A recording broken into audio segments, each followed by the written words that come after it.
छत्तीसगढ़ की सरकारी राशन दुकानों से बांटे जाने वाले चावल में करीब 220 करोड़ रुपए की गड़बड़ी उजागर हुई है। यह चावल आपको मिलना था, लेकिन गड़बड़ी हुई है। साल 2017 से लेकर सितंबर 2022 तक की स्थिति में इन करोड़ों टन चावल की हेराफेरी की गई है, यानी 5 वर्षों में।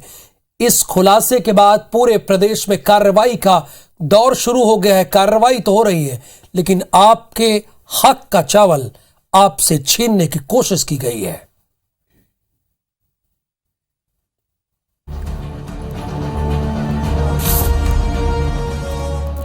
पीडीएस सिस्टम में सबसे बड़ी सेंध 220 करोड़ का चावल घोटाला, खाद्य विभाग की जांच में खुलासा।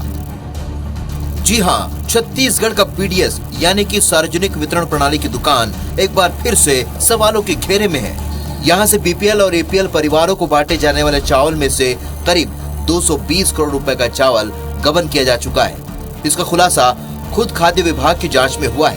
पहले ही ई-पॉश मशीन और टेबलेट के जरिए बांटे जाने वाला चावल का डाटा कभी एक सर्वर पर रहा ही नहीं, इसलिए कभी पता ही नहीं चला कि हर महीने जितना चावल पीडीएस दुकानों को दिया गया उनमें कितना बांटा गया और कितना बच रहा है। इस साल सितंबर में सारे डेटा को एक सर्वर पर ला दिया गया। फिर पता चला कि प्रदेश के सभी पीडीएस दुकानों में 1,65,018 टन चावल बचत के रूप में पड़ा हुआ है।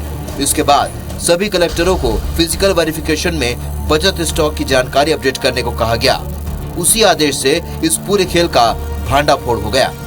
ई-पोस मशीन के आने से और इसके कारण भौतिक सत्यापन कराएं तो अभी तक लगभग 68,000 टन जो होना चाहिए वो नहीं मिला है, कम पाया गया है। कम पाया गया उस स्टॉक को वसूली किया जाए। फिजिकल वेरिफिकेशन के बाद 1,68,000 टन के बचत स्टॉक में से दुकानों में सिर्फ 96,000 टन चावल ही मौजूद था। करीब 69,000 टन चावल गायब था, जिसकी कीमत 220 करोड़ रुपए से भी ज्यादा आंकी गई है। हड़बड़ाए खाद्य विभाग ने आनन फानन में कार्रवाई शुरू की। रायपुर में ही 2 पीडीएस दुकानों को निलंबित किया जा चुका है, साथ ही चावल की वसूली भी की जा रही है।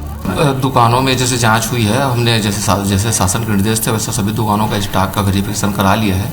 जिन दुकानों में रायपुर शहर की कुछ दुकानों में अनियमितता थोड़ी ज़्यादा मिली थी, जिन दुकानों में उनमें हमने कार्रवाई भी की है।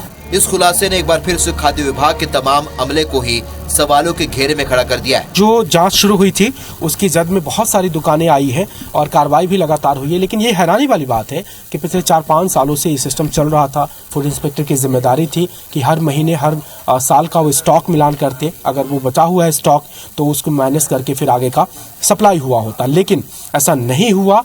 और फिर जब केंद्र सरकार ने इसमें रिपोर्ट मांगी, रिकॉर्ड और स्टॉक की जानकारी मांगी, तब जाकर के इस बड़ी अनियमितता का खुलासा हुआ है।